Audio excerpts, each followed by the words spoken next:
Morning all. It is a classic week. And here we are, me, Simon Holden, the Sheriff of Tippingham, with the Judge Pottage. And we've got a very special show this morning called Judge's Duels, where we got some horses to follow. I've been in on this for a few weeks now, and they really are. You get your pens and papers out, get the old trackers out. I think we've got some more good horses. But first, Judge, your private service started with a 14-1 winner, Island Brave. So absolutely brilliant. Yep. Great going there, mate. And a big thanks to all the people that have come in. It's a tenner till the end of the month. Now, let me tell you, this is a classic week. The judge is going to be punting at Donny Wednesday, Thursday, Friday, Saturday. Big gambles planned. So get yourself in at the second link, and you'll be in for the rest of the month for a one-off tenner. We want as many people to sample this. Now, Newmarket Max, the last one, there's been 3, 2 have won. The last one was on Friday. Dukeman, 94 into evens. Newmarket Max is back today, and you can have the bet for a £5. It's at the top link. So this is already a must bet service. Every bet is a Newmarket Max, what it says on the tin. Now, Judge, a good weekend's racing and plenty of eye catchers, I think. Yeah, definitely. Yeah, it was nice to have a nice profitable weekend, a great start, but there was a few there I thought were eye catching in behind. So yeah, I've got 3 for us this week. Well, let you kick off then, mate. You go with your first eye catcher, Judge's Duels. Here we go. Yeah, I'm going to kick off for me. That was probably the most obvious one, but actually probably wasn't. If you get my drift, you know what I'm like. The first one I'm going for is a horse called Thundering. It ran at Haydock. In the three-year-old race on Saturday. Now, this race was dominated by horses that were in the front end, at the front all the way round. So there we go. It's the 220 ADOC on Saturday. 220. The first 3 home were pretty much in the first 4 all the way. This horse was held up last, right out the back. It was given a kind. I think he was kind of looked after. I don't know why you would run on the ground if you don't think it's suitable. It was that kind of ride. You know what I mean? Think, this might be a bit too fast for it.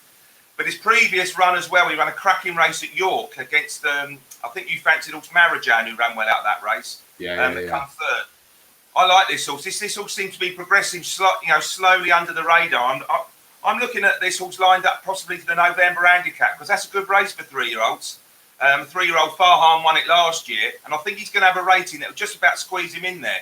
But keep an eye out for him. So I'm thundering. I heard the thunder last night. I don't know about you, Si. Yeah, very much so. Very much so. Yeah. I've got 2. I've got 2 from York yesterday. I just want to quickly mention JP Fahy on my Saturday HHV the Judge bet. River Nymph got beaten a neck and a head. I really wish he'd kicked on earlier, but it's a profitable bet. But left me somewhat frustrated. I've had a nice little double up if that had got up, but there you go. Yeah, there you go. It was a good one. More profit. Now, I want to look at 2 races at York tomorrow on 2 horses I think may be missed. The first was in the 145. It was a Class 3, 7 runners, 5 furlongs. Good to soft in places. Now, I'm not sure this is the strongest Class 3 ever run at York. Let me get that out of the way. Now, the story of the race was the apparent disappointment of what many was the banker of the meeting, which was number 4, Silencer, the Richard Hannon horse ridden by Kieran Fallon. Got slowly away, and everyone was talking about that getting beat. But when that happens, when you get a hot pot beat and people say it must have underperformed, well, maybe it didn't. Maybe it was a strong race. Now, Squealer was the winner for Nigel Tinkle and Rowan Scott, which won well. But that's a bit obvious to be an eye catcher. It's won easy. The horse I like was the 3rd here, and I'm sure there's a Northern novice race or maiden in this very, very soon. It was number 3, Sean Trabb, Irish-bred horse, trained by Declan Carroll, ridden by Harrison Shaw. And they tried to make all with this. Got headed inside the final furlong. He lost 3rd near the line. Maybe went a little bit too quick. However, a couple of the paddock pickers that were there said that this really needed the race beforehand. And Declan Carroll is not famous for first-time out 2-year-old winners. But when he gets the ammunition, I mean, he can do the business. So I think Sean Trabb with a run under its belt and a run in a good race at a Grade 1 track, I think this is a shoe-in for next time out, a novice somewhere. I think they'll go somewhere. They may come back here, but there aren't many options. Thinking of the courses he usually goes for, Thirsk, Ripon. I could see this turning up at Thirsk. I think you've got to get this in your tracker. I think that was a good run, and with guaranteed improvement, a second and third run, this could be a tidy little late season 2-year-old. So Sean Trabb, I'll spell that SEANTRABH, Sean Trabb. Declan Carroll, surefire winner. That's my first one, Judge. Back to you. Yeah, I think, that was also a novice stakes race. It wasn't even a maiden, was it? And the first two have both run RPRs round about the 90 mark. This horse is well backed as well for a first time out against horses all rated around the high 80s.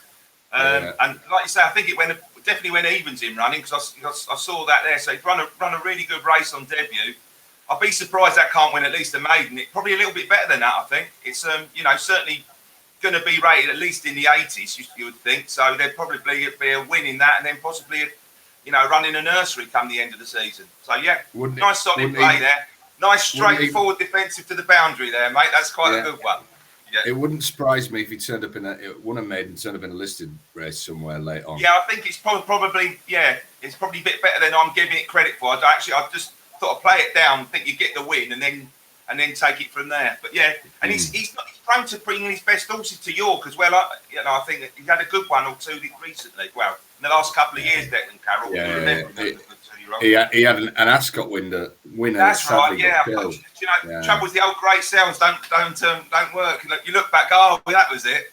Anyway. Yeah. That was it. My second one, mate, is actually a little bit more obvious, just as obvious perhaps than my first one. I like a horse called Crystal Caprice. Now I tipped up Don't Tell Claire for the members on Saturday, and this horse had obviously been laid out for that race. You could see the way that it was run, it was ridden, it was ridden to try and win the race. But I thought this horse here looks a different step up from that Crystal Caprice. I think actually won a shade comfortably. Also, I don't think the handicapper can kill it, possibly give it another £6, but you've beaten a horse that's been laid out for a race quite comfortably. And the previous run at Ascot, it's a very, very solid win. Sorry, Ascot, it won at Goodwood the time before off a £6 lower mark. But it's bred beautifully. It's by Frankel out of a horse called Crystal Spencer. Not easy to say first thing in the morning. I think a step up. Last thing at night. Last thing at night. Definitely last thing at night. And I think this can only improve when it goes up to 10 furlongs. Do you know what I mean? I think this is definitely a listed filly, and that's what they're possibly be aiming for. But there's definitely another handicap come the end of the season for this. Might not be a juicy price, but I do think this is like another solid play, if you like. So for me, Crystal Caprice is number 2 in the tracker. Just thinking about watching that, I mean, this could be one of the horses that yard takes from handicappers all the way up. I mean, bred in a purple, and he's done it so many times. But I looked at that, and I wondered if that could be a Cambridgeshire horse. You could, because an extra fur, yes, because obviously they're going to get another penalty. Would get it. Yeah, you could be right. Good shout. Yeah, I'll be definitely keeping an eye out, because I think, like, Don't Tell Claire's run her race. She's a solid yardstick. Yeah, and she beat her shade comfortably, and she was strong at the finish, wasn't she? Under not a forceful more. If you look back at it, he knew he had what he was, and the market said it as well, didn't it? Because the second favourite had really good form as well in the race. Taroon. And that's a stiff track, isn't it? Yeah, and a straight course as well. Yeah. So good shout. I like that. I shall put that on my notes. Make a note. Right, so there you go. That couldn't not be impressed by that. No. I want to go to the second race at York now, yesterday, which I don't want to bring back memories because you tipped Pink Crystal to say was unlucky, and also I think Tom Marquand doesn't give many rides he'd like again, as we say, but that was one of them. So look out for yours. It was the right play. Once the stall's up and once you've tipped them, it really is out of your hands. Absolutely, Richard Spencer, a trainer going places, tipped the winner with probably did to his friend. He trained the winner, Lucky Man, ridden by Danny Tudor, who I think he's riding superbly this year. Oh, he is, very well. Ding Dong finished with a Phelios, the Mick Appleby horse, Ali's Dancer was in third, but it's the fourth horse that took my eye. Yeah. Just beat yours. So we had a real bunch finish. Neck, 3/4 of a length, neck, nose. Yeah.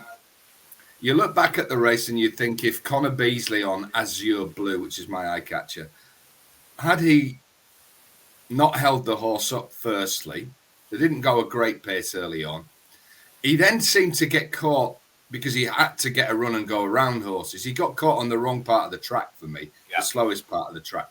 But this horse, when he finally wound it up against horses that had got first run on him, he really ran some good fractions in the last 2-3 furlongs. That tells me there's a big late season handicap in this. Michael Dodds tends to do well at the end of the year. Yeah. Azure Blue, I think, will go better with even more cut in the ground. And I think this is a good race. So I do. You've got to get this in your tracker, Azure Blue. Now, I'm not sure whether he'd come straight out to Donny, whether he'd go back to York for the October meeting.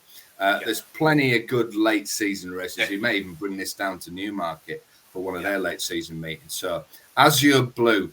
Again, the race didn't run to suit. No. But he still got involved. He did. And the first 5 there, are all actual horses worth following because there was a big gap to the 6th if you look at it again. But Azure Blue and Pink Crystal's drawn in 12. That if you looked at the TV as you look, and the 2 of them that were most eye-catching were actually drawn the worst, if you like, because the winner was drawn 1, the second was drawn 3, I think, and the third Azure Blue 5. was drawn 9. You were in 12. But they both challenged towards the middle of the track, didn't they, for the majority of the race? And you wanted to be on the far rail. They both sort of like made a big move between the 2 and the 1, didn't they? They probably used their petrol up at the where you don't want to be using your petrol up. But sort of like you want to be using it in the final furlong, not the second last furlong, don't you? You often say that blanket finishes should be avoided because they can't all run well type thing. However, on this occasion, you're right. I think this was a solid race. But if Azure Blue runs into Ali's Dancer, Aphelios, or Lucky Man again, I'm going to be having a lot of money on Azure Blue. Yeah, I think he'll turn that form over any day, any track. And the form was rock solid as well because obviously Lucky Man won, and then the Gale, what's her name, the one that won the next race, the Gale Force Mayor. Gale Force Mayor beat Lucky Man. So for me, like that's a really good yardstick. So you know that's bang solid form, and you know they're all there. I'll be amazed if you follow that race, you don't get a few winners come out of it. Definitely. But Azure Blue, big eye catcher for me. Well, I do my last one. I always go for a little bit left field, and I did fancy the winner of the race at Kempton, Perth View, the Godolphin horse on Saturday. Definitely on my short list. But there was one that really caught my eye behind. I don't know if you saw it. It was called Fantasy Believer. It finished 5th. I mean, it was given a nice ride, is what I was trying. It looked like it was a maiden race, let alone a valuable 40 grand handicap. But under minimal encouragement, he came 5th. Also, I don't like challenging over the far rail at Kempton. I don't know what you think. It just feels like it's a bit deep. I'd rather come wider, and the wider you go, the better chance you've got. It looks the logical move when they cut off to think nick up the inside. You look at so many top jockeys who get that option and don't do it. And you see ones that do it and they look like they're running through treacle, don't they? Exactly, So, I mean, I agree with you with that. I hate to see that. I'd much rather I know it's ironic, I'd much rather they run further and come round. It does seem to be quicker up this near side to the camera. And you say, watching this, because literally like you, I thought, oh, it's gone up the treacle now. But give it a tap and it, really, and it came 5th. I mean, no offers to come 5th with 100 yards to go. Then I look at its previous run. Obviously, it was a good one. It possibly a little bit outclassed. I don't think it was. I just don't think it ran its race. But the run before at Ascot, we get into Ascot again. I've got 4 next time out winners all behind it. Halflord, Global Esteem, Council and Grey Fox. That must have been a pretty good race. This horse is still quite well handicapped here because obviously it won that race off 85 and it's obviously 5th there off 88. I think there's one more win before the end of the season for this horse, and to keep your eye, especially on the all-weather, perhaps a 0 to 90, 0 to 95 on the all-weather, because he's got good all-weather form. And funny how the Ascot horses, if you've got good all-weather form, tend to run quite well at Ascot as well, don't they? I know it's a bit of a cheap mention, but it does happen a lot. If you're good at on the all-weather, Ascot form does play out quite a lot. So Fantasy Believer is my final one in the tracker. Excellent. So there you go, folks. You've got 5 horses. Get them in. We've got a really high striker rate of win and place for these next time out. So you're looking at a very, very tidy profit. Now, on the subject of tidy profits, you've got 2 from free Newmarket Max already. That's your top link for a £5. Get yourself on there for another Newmarket Max. And the second link, if you drop it down, the Judge, £10 till the end of this month, with a low-cost, high-quality trial to get as many of you as possible seeing the quality of this information. So, Judge, I'm going to be at Donny on Wednesday and Thursday, my old mate, but we'll work something out from my digs and get you on in the morning on one of the days. Then I'll be back last thing Thursday night for 3 days at Wentworth for HFC Jackpot Golf. It's a tough life, this sporting life. What a life you've got. So I need to rest. I keep telling people, I need to rest and be ready for that. So I'll be looking at the Donny form myself. I know you're going to have a big week. Yeah, I love Doncaster. Yeah, we'll stay in touch. Have a great week, everybody. Keep it HFC. It's all you need. We've got everything covered for you this week. So get those 5 horses in your tracker. Somebody emailed me and said, what is a tracker? Where can I get one from? Well, I know ATR do a free one. So basically you go in, you put the horse in, and you get an email on the morning it runs. That's right, so they're running. No reason to ever miss. Now, there are other free trackers available, I'm sure, but I think the ATR one is very, very solid. Try to avoid the bookmaker ones if you can, because... Oh, he's crossed the floor now, this guy. Right. Have a great week, folks. We're going to get this out there. Give us the thumbs up and like and share these videos. We do appreciate. So have a great week, Judge. I'll see you soon, mate. All the best, mate. Be lucky. Always. He said, trying to find the button. There we go. Here we go. This is good, isn't it? Yeah, there you go. Professional. Holden.